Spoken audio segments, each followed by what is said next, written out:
Okay, hey everyone. We are from Golden West College Nursing School, and today we will be presenting about first aid and why first aid is important for parents. So the benefits of parents knowing first aid. So I'm going to start off with the question. Do you know what to do if your child gets a bloody nose, chokes, sprains their ankle, or scrapes their knee?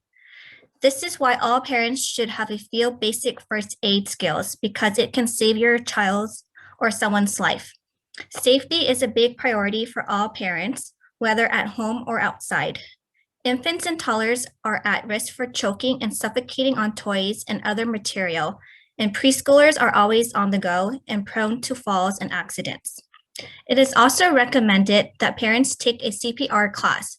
Being able to start CPR before the ambulance arrives can lead to faster treatment and prevent further injuries. So this is what a first aid includes. There's a lot of variations, but these are like the main things. So like bandages, gauze, instant cold packs, and other things that are necessary for first aid kits.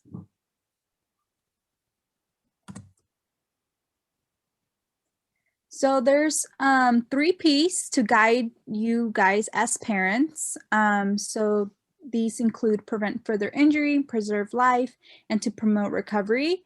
So the first one, to prevent injury, as first responders or as parents, they should keep the patient stable, and you want to place them in a comfortable, safe position, providing them with comfort and preventing any further injury and applying the first aid techniques. Second, preserving life. As a first responder, you should assess circulation, airway, and breathing. And you also want to promote recovery. As first responders, you want to encourage confidence in the patient and attempt to relieve any pain. And you want to take steps that may help in the recovery process. As for choking, if your child is choking but conscious, coughing, and able to talk, let him or her keep coughing to clear the object from the airway. Remain calm and stay close by until the episode passes. And do not hit the child on the back, as this could push the object down the airway further. Do not reach into the mouth to try to retrieve the object, as this could also push it down the airway. If your child is choking and starts to become unable to talk, cough or make noise, yet remains conscious, call 911 or shout for someone to do so. And do abdominal thrust, the Heimlich maneuver, if you have been trained properly to do them. It is a good idea to take a first aid or CPR class to learn this technique in case of an emergency. If your child loses consciousness and is no longer breathing, start CPR if you have been properly trained to do so. Shout for help and call 911. So what to do when your kid has a nosebleed? I think commonly people think you're supposed to tilt your head back, but that's not right. It increases the risk of blood ending up in the stomach or even aspirating on it. So we don't want to do that because that can cause vomiting and nausea and all sorts of bad stuff. Don't lay them flat either because that's not helpful. You generally want to sit them upright, have their head tilted forward, and then use your 2 fingers to pinch the soft part of the nose right below the bony bridge, and then breathe through the mouth. You can use a paper towel or damp washcloth or anything to kind of catch the blood that might be coming out the mouth, and you can spit the blood out that way. And then an ice pack or cold pack on the bridge of the nose can help to constrict the blood vessel and slow the bleed down. You want to go to the ER if the bleeding doesn't stop after multiple attempts to do these nose holds. Generally after a couple 10-minute sessions, if the bleeding's not going to stop, it's probably a good idea to go get some help. Go get help if the bleeds result from head trauma, or if the blood loss is significant. It says more than a cup here, but anything that looks like it's way too much bleeding, probably go get some help.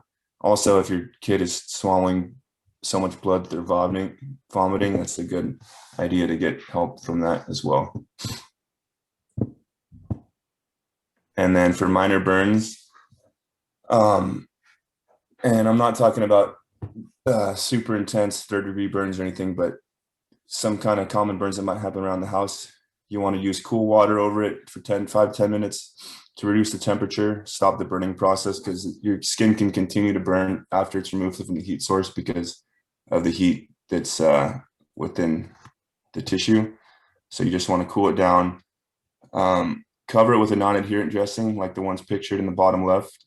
It will keep it protected from infection, and it will not stick to the wound when it comes time to remove it. As the burn heals, keep it clean by just washing it gently with some mild soap and water, and don't use lotions or ointments or anything like that because it can increase the infection risk. And ice is also not so good because it can cool it enough to actually further damage the tissue. Any electrical burn or damage to the skin that makes you lose feeling or makes it appear leathery or charred needs medical attention, but I think that's probably kind of obvious if your skin's black and charred. It's not something you want to treat at home. And then according to the WHO, 75% burns in children are caused by liquid hot tap water or steam. I was kind of skeptical when I saw that because I think that sunburns are just as common, but I think the point to know is that if your kid gets burned in the house, it's probably going to be from something from the stove or any other kind of liquid or chemical burn that would be in liquid form. So be careful. So next we're going to talk about minor cuts and scrapes that your child might get. For scrapes, the most important thing is to clean and get rid of dirt and germs to keep this from getting infected. So you want to run the scrape under under water for a minimum of 5 minutes. And then you want to use an antibiotic ointment and cover it with a bandage just in case there is some of the dirt and germs still in there. For cuts, it's kind of the same. You want to rinse it until visibly clean. Same idea is to get rid of those germs. If there's minimal bleeding, you can apply pressure for 1 to 2 minutes. If they're experiencing major bleeding, you'll want to call 911. For a smaller wound, you can again use antibiotic ointment and cover it with a bandage. If it's a larger open wound, you want to make sure that your child is up to date on their tetanus vaccination. And if you take them in to your doctor or the emergency room, ask them if they need a booster for tetanus. Next is fractures and sprains. You'll want to wrap it in something soft to avoid pain for the child. You can create a splint.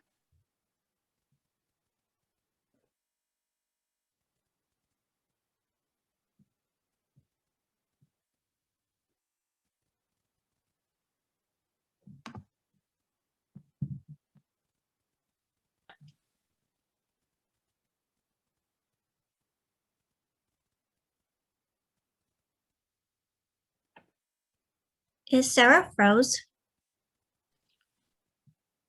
Yeah, I can't hear her.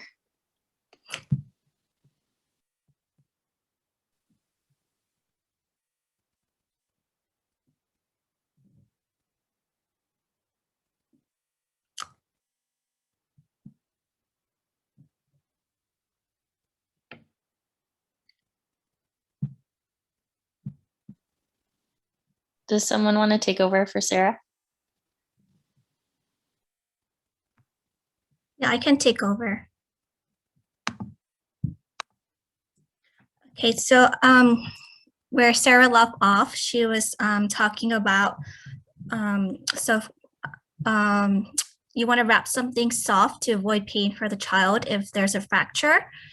Create a splint to keep the injured site in place, and do not try to strengthen the child's body part.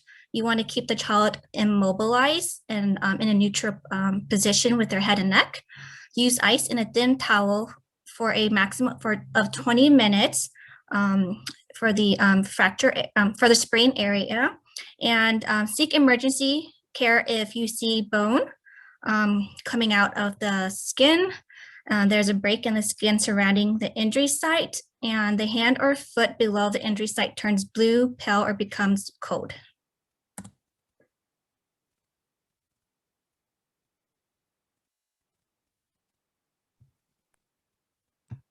Is this another Sarah slide? I can read it if it is. I think.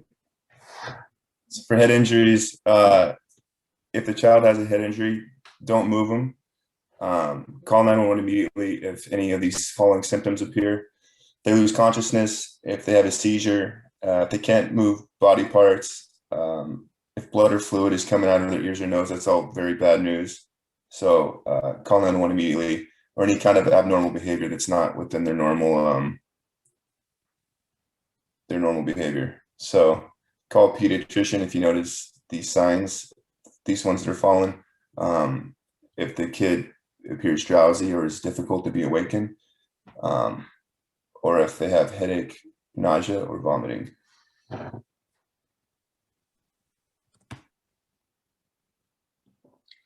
And the last thing is poisoning in children. The process for poisoning it depends on the absorption type.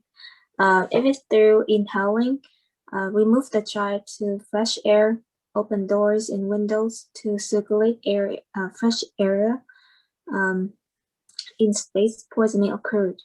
If it's swallowed, don't make them vomit. Use fingers and hook out solid poison. Clean out mouth with wet cloth, or ask child to rinse the mouth with water and spit. Do not swallow. Don't provide fluids to drink. If poison type is known, follow label instructions for accidental poison. If the poison is on the skin, put on protective gloves and remove child's clothing. Put the child in a shower and rinse area with water for 15 minutes. After that, we use gentle soap and water to thoroughly rinse chemical from the skin. If the poison is in the eye, gently flush the poison out of the eye with lukewarm water for 10 to 15 minutes.